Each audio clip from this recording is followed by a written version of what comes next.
President Obama faces criticism from his opponents this morning for suggesting the world's greatest threat is not terrorism, but climate change. So we asked him to explain his comments during Wednesday's one-on-one interview at the White House.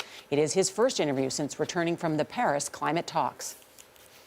And you did say in the State of the Union that no challenge poses a greater threat to future generations than climate change.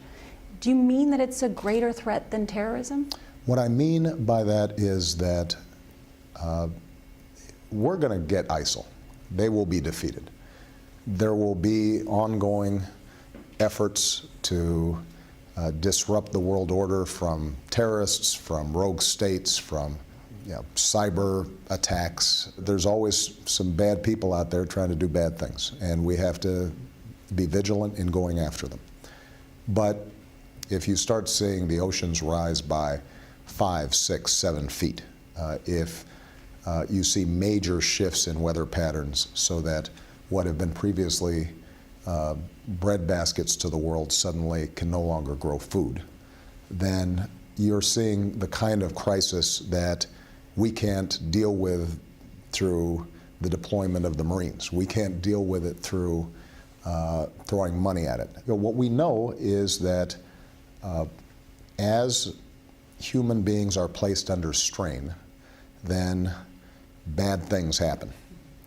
And if you look at world history, whenever people are desperate, when people start lacking food, when people are not able to make a living or take care of their families, that's when ideologies arise that are dangerous. Donald Trump, who is the front runner on the Republican side, said your remarks were one of the dumbest statements I've ever heard in politics. Yeah. Well, Mr. Trump should run back a tape recorder on some of the stuff he said. But look, here's what we know. 99.5% of scientists in the world say this is a really urgent problem. The only people who are still disputing it are either some Republicans in Congress or folks on the campaign trail.